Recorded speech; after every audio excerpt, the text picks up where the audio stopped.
Good morning, student. I am Mr. Nitin Rawal as your class teacher beside being your subject teacher. Welcome to online class. So please be attentive for today's lecture. Yes, students. Today we will learn chapter number 6 from our English textbook. The title of this chapter is Civil Disobedience. Civil Disobedience. This one is written by Webb Miller. So let us try to understand what the title is about. What does it mean? I hope you know the word obedience and its opposite word is disobedience. But here why the word civil disobedience used in this title?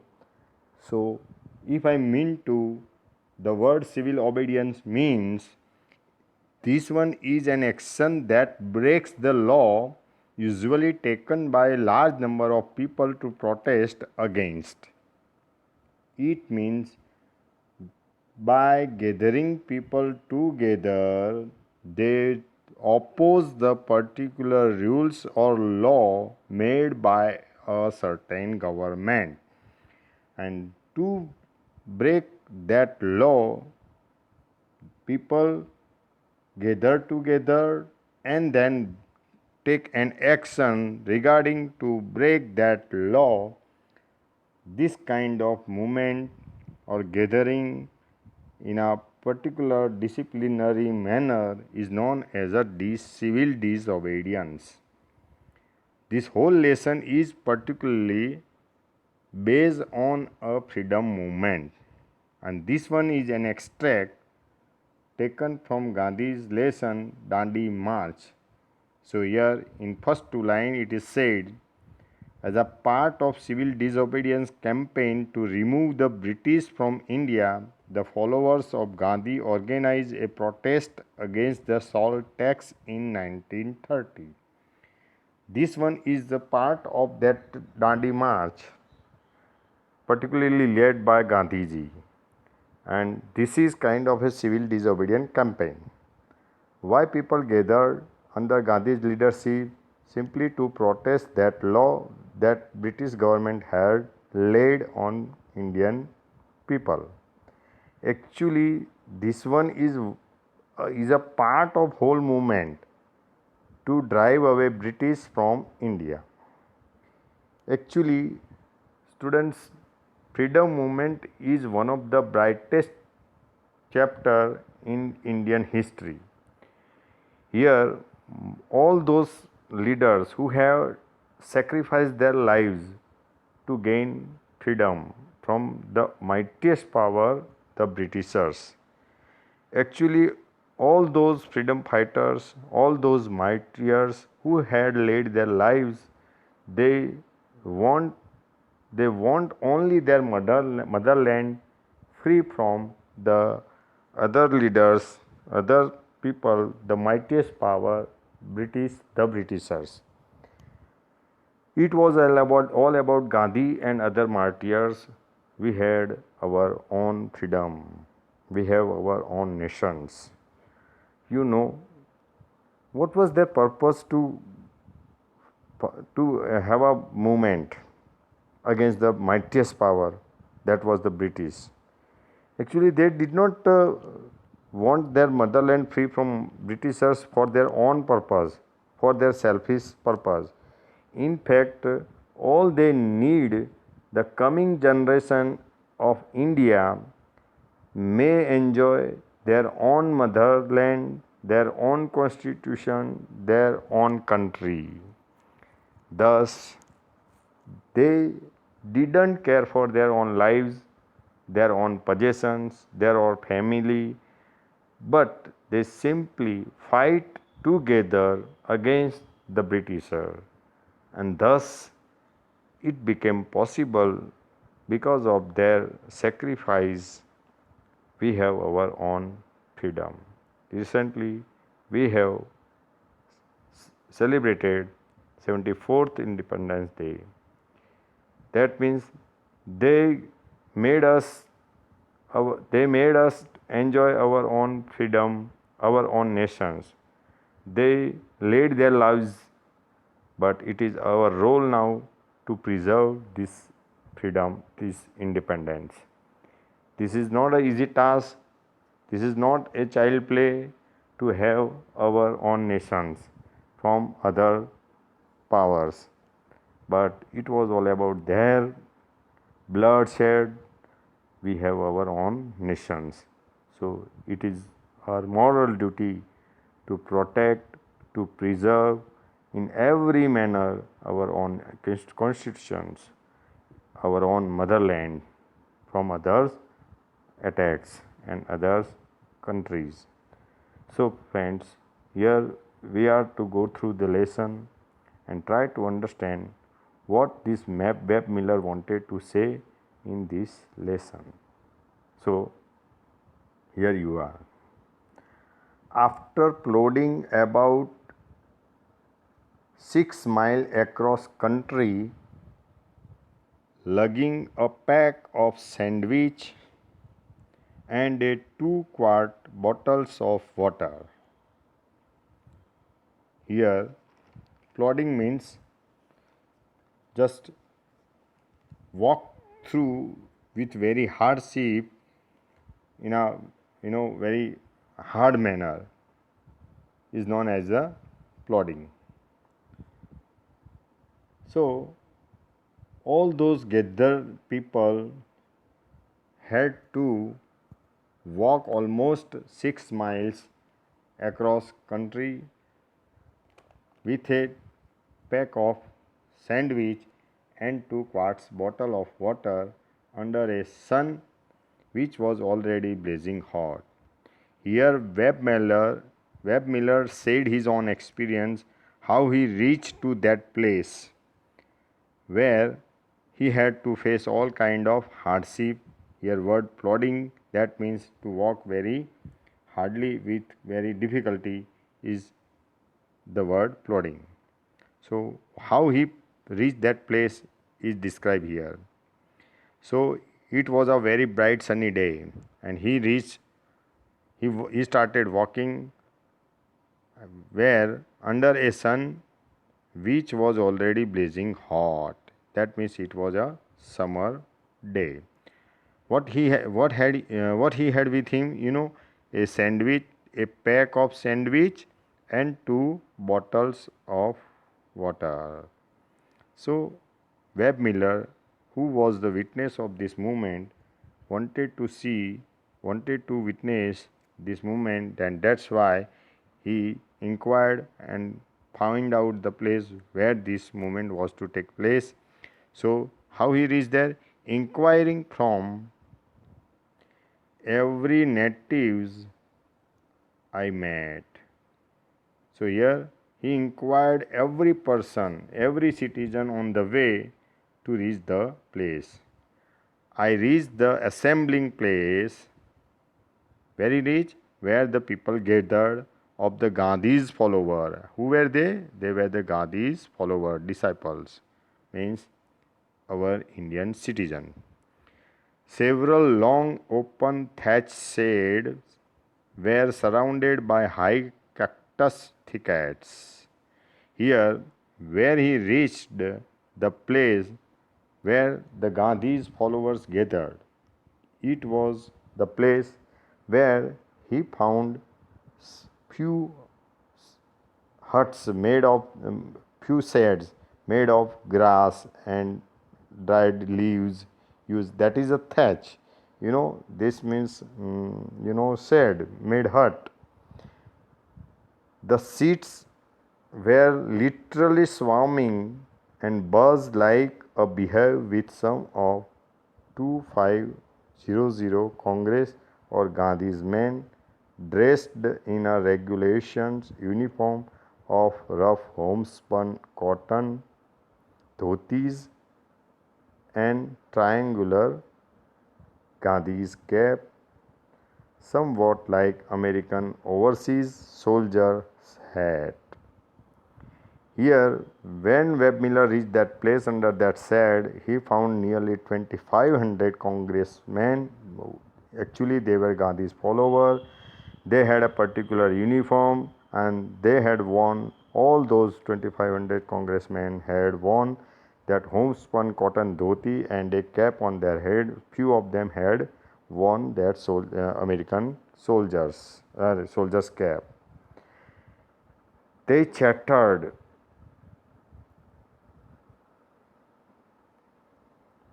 They chattered excitedly when I arrived. Hundreds surrounded me. As soon as Webb Miller reached that place, out of all those 2500 congressmen, they looked surprisingly at him. I mean Webb Miller, and 100 of them surrounded Webb Miller. I mean made a round around him with evidence of hostility. Here, word hostility. All those 100 men who surrounded Webb Miller were not looking him friendly, but with enemy and enmity. They were looking at him with enmity, not friendly. At first, after they learned my identity, I was warmly welcomed. When Webb Miller introduced himself that he is not like that British sirs, he simply came to witness their movement, then all those congressmen who surrounded him welcomed him very warmly.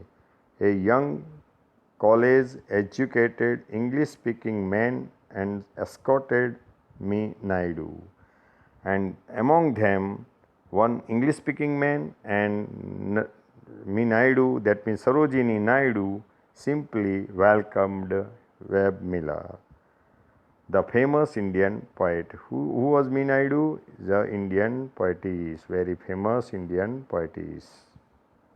Sturdy, swarthy, strong featured, bare leg, dressed in rough, dark homespun robe and sandal, welcomed me. This poetess Sarojini Naidu had worn this dress like homespun dress, that long robe, like long robe, that is a long loose clothes, was having sandal in the leg, and she was simply strong and stalwarty. And with English speaking who were escorting her, they simply welcome this Englishman Webb Miller.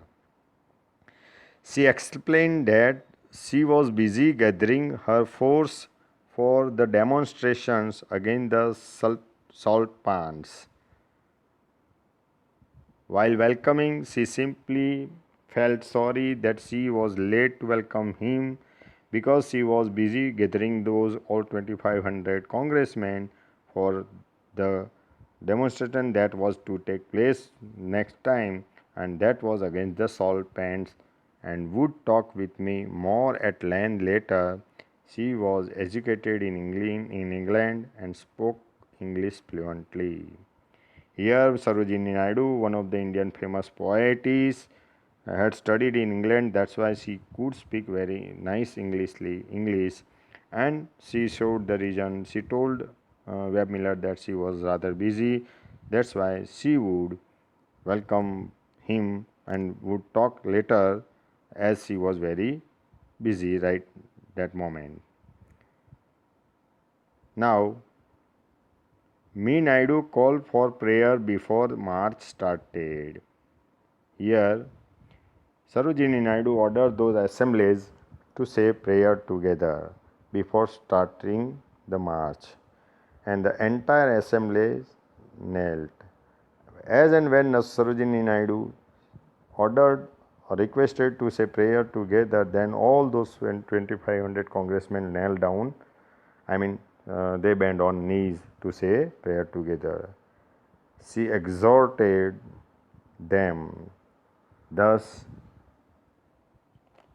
Sarojini Naidu tried hard to persuade someone to do something. I mean, she was trying hard to persuade all those gathered people, 2500 people, how to demonstrate together in a disciplinary manner. So she was exhorted. Here, exhorted meaning to say, to tried very hard to persuade someone to do something. So here she simply uttered the word. Gandhi's body, very nice statement made by Sarojini Naidu is here. Gandhi's body is in goal. Gandhi's body is in goal, but his soul is with you.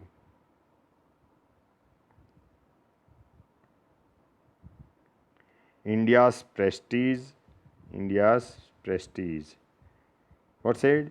She simply spoke beautiful word in front of that gathering. What was that word, you know? She simply reminded all those 2500 congressmen that Gandhi's body is in goal. What was their goal? That to break the salt pen tax. Gandhi's body is in goal, but the soul is in with you. I mean every congressman. So Gandhi's soul is in India's prestige. That means not to harm India or India's prestige or Gandhi's name. That means India's prestige is in your hand. So what she simply told?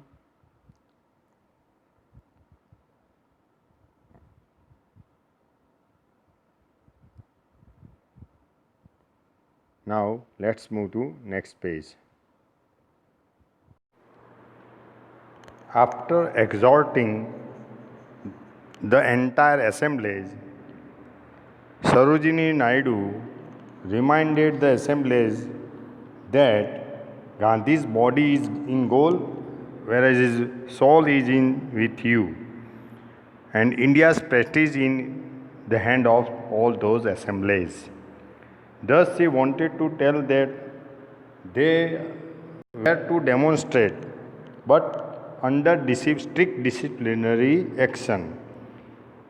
You know, they were not supposed to raise their hand while they were being beaten. It means on the base of complete non-violence. See here, what said? You must not use any violence under any circumstance. She strictly warned assemblies not to use any kind of violence under any circumstance. You will be beaten, but you must not resist. Though the British officials or police may beat them, but these assemblies were not supposed to raise their hand and for resisting them. You must not even raise a hand to words of blow, while she cheers terminated her speech. And thus, as soon as she instructed the assemblies, when she ended her speech, the whole crowd burst into a shrill cheers, and thus she ended her speech. Now, slowly and in silence, the throng commenced the half-mile march to the salt deposits. Soon after the speech gets over, the whole throng, here throng means group, crowd of those assemblies, they started approaching towards the salt deposit pen. A few carried ropes for lessening the barbed wire stockade around the salt pens.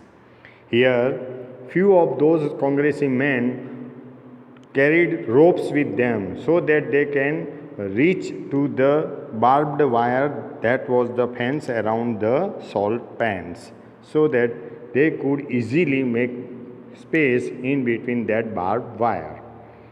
About a score who were assigned to act as a stretch bearers wore crude, hand-painted crosspin to their clothes.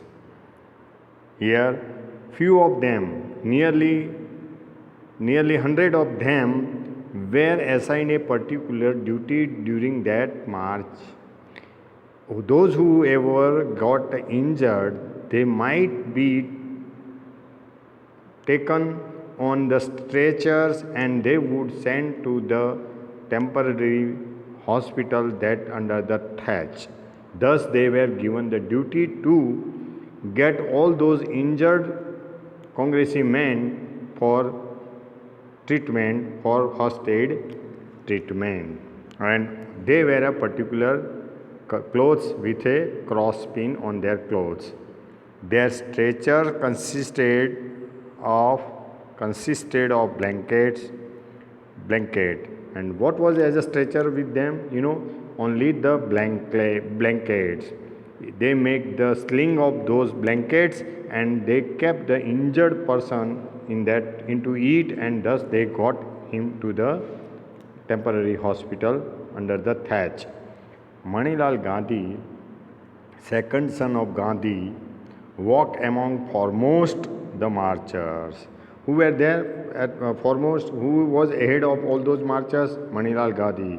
Manilal Gandhi, the second son of Mahatma Gandhi. As the throng drew near the salt pen, they commenced chanting the revoltory slogans, Inqilab Jindabad, intoning in two words over and over.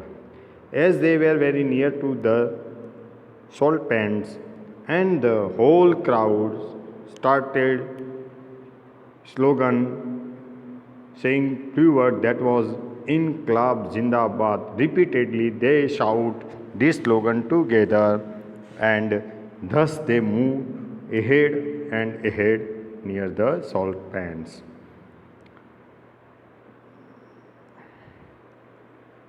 The salt deposits were surrounded by ditch filled with water and guarded by 400 native Surat police in khaki short and brown turbans. Where they reached the salt pans, and those salt deposit span were surrounded by ditch. What do you mean by ditch? Deep, narrow channel of water. We say canal that was filled with water, and beside it was guarded by 400 native Surat police in their particular uniform. Half a dozen British officials commanded them, and over those 400 policemen, nearly 6 of the British officials were commanding them. The police carried lathis, 5-foot clubs tipped with steel. Inside the stockade, 25 native riflemen were drawn up. All those 400 policemen were equipped with a lathi. That means a club. What is a club? A wooden stick that is used for a weapon to hit the people. Especially it was tipped, means wrapped with steel ring at the end, and few of them were, at least nearly 25 policemen were having a rifle with them. There was 400 policemen. Thus what happened here in this paragraph?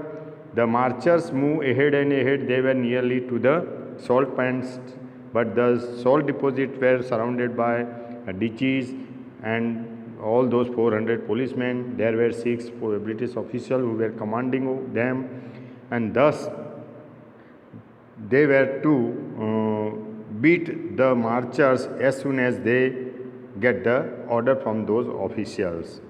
In complete silence, the Gandhi men drew up and halted 100 yards from the stockade. Anyhow, the marchers reached to the salt pans, and they stood 100 yards far away from those stockade. A big column advanced from the crowd. At a time, they did not move ahead from that distance. One by one, they were in column. They were standing in a column wise, and row wise they move ahead. Where ditches, they just walked hardly through that ditches and approached the barbed wire stockade, and thus they reached to that fence that was of wire fence, which Surat police was surrounded. There, who was there? Surat police, holding their clubs at the ready. Police official ordered the marchers to disperse under a recently imposed regulation which was prohibited gathering of more than 5 persons in one place. Here, the police were ready to hit the marchers, and before the official, reminded the marchers that recently there was the law passed that they could not gather 5 persons at a particular place, and thus they were in hundred of numbers at a time. Thus, British official warned them. The column silently ignored the warning and slowly walked forward. But the marchers, the Gandhi men, did not listen to that warning, and they ignored that warning and continued moving forward and forward. I stayed with the main body about 100 yards from the stockade. Here I means Mel Webb Miller, that means author himself. Okay, he stood there with them about 100 yards from the stockade.